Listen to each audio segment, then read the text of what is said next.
இந்த அகிலத்தை ஆக்குவதும் ஆளுவதும் உழைப்பவர்கள்தான்.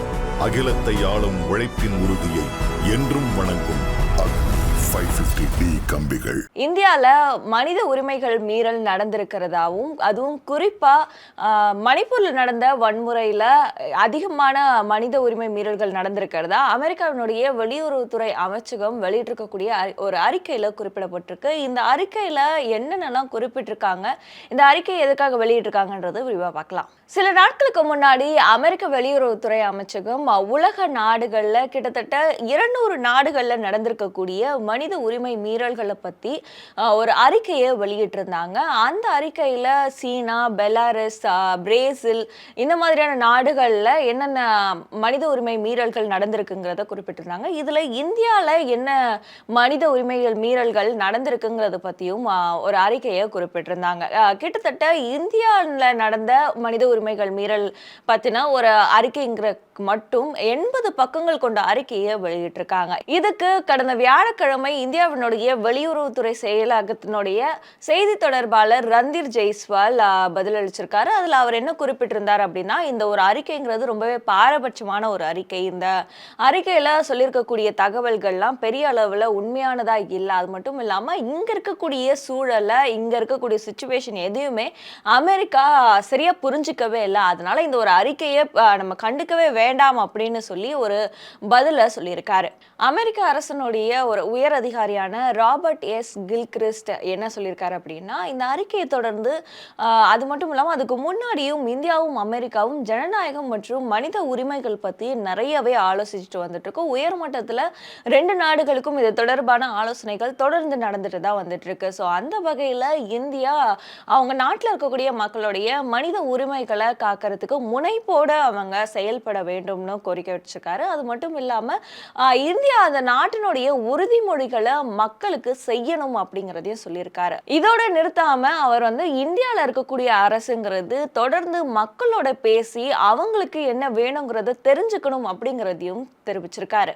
அமெரிக்காவினுடைய வெளியுறவுத்துறை செயலாளர் ஆண்டனி பிளிங்கன் வெளியிட்டிருந்த இந்த அறிக்கையில உலக நாடுகள்ல நடந்த மனித உரிமை மீறல்கள் பத்தின ஒரு அறிக்கையா தான் இருந்தது. இதுல 200 நாடுகள்ல என்னென்ன மனித உரிமை மீறல்கள் நடந்திருக்கு அப்படிங்கிறத குறிப்பிட்டு ஒரு விரிவான அறிக்கையை வெளியிட்டிருந்தாங்க. இதுல சீனா, பெலாரஸ், பிரேசில், இந்தியா உள்ளிட்ட நாடுகள்ல என்னென்ன மனித உரிமை மீறல்கள் நடந்திருக்குங்கிறத சொல்லியிருக்காங்க. இதுல சீனால உய்குர் சிறுபான்மை சமூகத்துக்கு எதிரான குற்றங்கள், அட்டூழியங்கள், மியான்மர்ல இருக்கக்கூடிய ரோஹிங்கியா சிறுபான்மை முஸ்லிம்க்கு எதிரான குற்றங்கள், அவங்களுடைய இடம்பெயர்வு, நிகராகுவால இருக்கக்கூடிய சமூக ஆர்வலர்களுக்கு எதிரான நடவடிக்கைகள், அதே மாதிரி சூடான்ல ராணுவ விரைவு படைகள் நடத்தின போராட்டங்கள், போர்கள், இதெல்லாம் பத்தின ஒரு விரிவான அறிக்கையை கொடுத்திருக்காங்க. இதுலதான் இந்தியால நடந்த மனித உரிமை மீறல்கள் பத்தி 80 பக்கத்துக்கு ஒரு விரிவான அறிக்கையும் கொடுத்திருக்காங்க. சைனால இருக்கக்கூடிய அரசனுடைய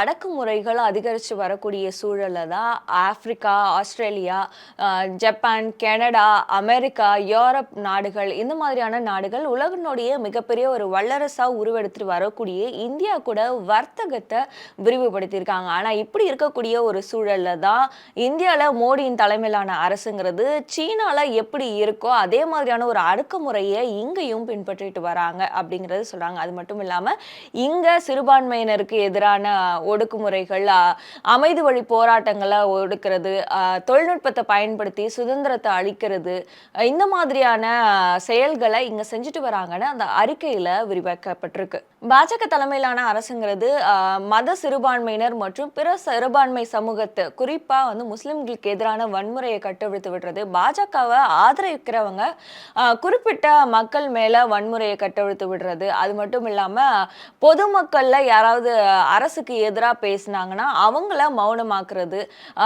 ஜேர்னலிஸ்ட் உடைய பார்வைகளை மௌனமாக்குறது, அவங்க வெளிப்படையா பேசினா அவங்களுடைய கருத்துக்களை மௌனமாக்குறது, இந்த மாதிரியான செயல்களில் ஈடுபட்டு வராங்க. அது மட்டும் இல்லாம அரசை விமர்சிச்சு பேசக்கூடிய நபர்கள் மேல தீவிரவாதம் உள்ளிட்ட அரசியல் நோக்கம் கொண்ட பேச்சு அப்படிங்கறது சொல்லி அவங்க மேல கேஸ் ஃபைல் பண்ணி அவங்கள சிறைக்கு அனுப்புறதுங்கிற மாதிரியான ஒரு செயல்களில் ஈடுபட்டு வரதா இந்த அறிக்கையில குறிப்பிடப்பட்டிருக்கு.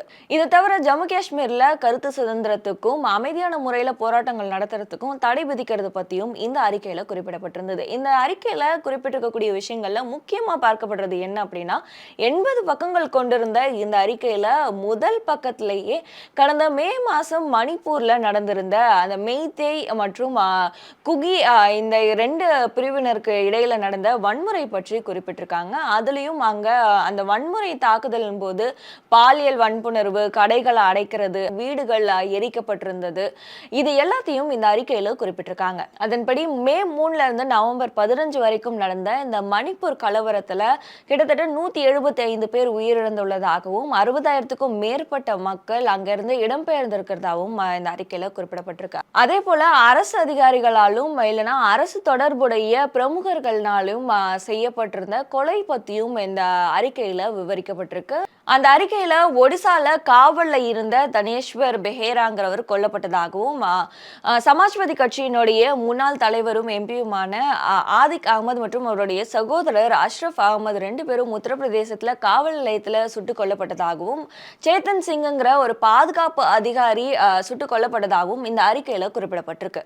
அமெரிக்கா வெளியிட்டிருக்கக்கூடிய இந்த அறிக்கையில வேற என்னெல்லாம் குறிப்பிடப்பட்டிருக்கு அப்படின்னா, இங்க இந்தியால இஸ்லாமியர்களுடைய பேரை கேட்டு அவங்களுக்கு எதிரான வன்கொடுமைகளை செய்தது பத்தியும், ஜம்மு காஷ்மீர்ல காணாம போன மக்கள் பத்தியும், ராஜஸ்தான்ல 21 வயது பெண்ணை கூட்டு பாலியல் வன்புணர்வு செய்த வழக்கு பத்தியும், ஜம்மு காஷ்மீர்ல இருக்கக்கூடிய மக்களை கடந்த 2019ல தேசிய பாதுகாப்பு சட்டத்தின் கீழே 800க்கும் மேற்பட்டோர் கைது செய்தது பத்தியும், பத்திரிகையாளர் சித்திக் காப்பன் கைது செய்யப்பட்டது பத்தியும், பலரை கைது செய்யறதுக்கு சட்டவிரோத நடவடிக்கைகள் தடுப்பு சட்டத்தை பயன்படுத்தி கைது செஞ்சதை பத்தியும் இந்த அறிக்கையில குறிப்பிடப்பட்டிருக்கு. இது தவிர இந்த அறிக்கையில வேற என்னெல்லாம் குறிப்பிடப்பட்டிருக்கு அப்படின்னா, 2019க்கு பிறகு ஜம்மு காஷ்மீர்ல கிட்டத்தட்ட 35 பத்திரிகையாளர்கள் மேல போலி வழக்குகள் பதிவு செய்யப்பட்டு விசாரணைக்கு உட்படுத்தப்பட்டது மட்டும் இல்லாம அங்க சுதந்திரமா நடமாடக்கூட தடை விதிக்கப்பட்டிருக்கிறத இங்க குறிப்பிட்டிருக்காங்க. அது மட்டும் இல்லாம ராஜஸ்தானுடைய பிவானியில இருக்கக்கூடிய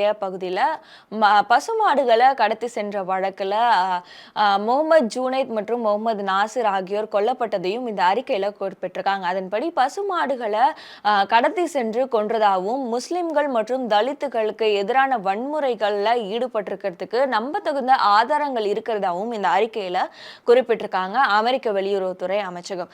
இந்தியாவில் நாடாளுமன்ற தேர்தல் நடந்துட்டு இருக்கக்கூடிய நேரத்தில் இந்த அறிக்கை வெளியாகி இருக்கிறது சர்ச்சையே கிளப்பி இருக்கு. அது மட்டும் இல்லாமல் இதுக்கு முன்னாடியும் கடந்த சில மாதங்களாகவே அமெரிக்கா இந்தியாவினுடைய உள் விவகாரங்களை தலையிட்டு வந்துட்டு இருக்காங்க அப்படிங்கிற ஒரு விமர்சனமும் வைக்கப்பட்டிருந்தது. டெல்லி முதலமைச்சர் அரவிந்த் கெஜ்ரிவால் கைது செய்யப்பட்டதுல இருந்து காங்கிரஸ் கட்சியினுடைய வங்கி கணக்குகள் முடக்கப்பட்டது வரைக்கும் அமெரிக்கா அவங்களுடைய கருத்துக்களை தொடர்ந்து தெரிவிச்சுட்டு வந்துட்டு இருந்தாங்க. அப்பவே அமெரிக்கா இங்க மோடிக்கு எதிரான ஒரு அலையை கிரியேட் பண்றாங்களா, எதிர்கட்சிகளுக்கு சப்போர்ட் பண்றாங்களாங்கிற ஒரு விவாதமும் எழுந்திருந்தது. அப்படி இருக்கக்கூடிய சூழல்ல இந்த அறிக்கை இன்னும் பல விவாதங்களை கிளப்பக்கூடிய ஒரு அறிக்கையா வந்திருக்கு. இந்த அகிலத்தை ஆக்குவதும் ஆளுவதும் உழைப்பவர்கள்தான். அகிலத்தை ஆளும் உழைப்பின் உறுதியை என்றும் வணங்கும் 550D கம்பிகள்.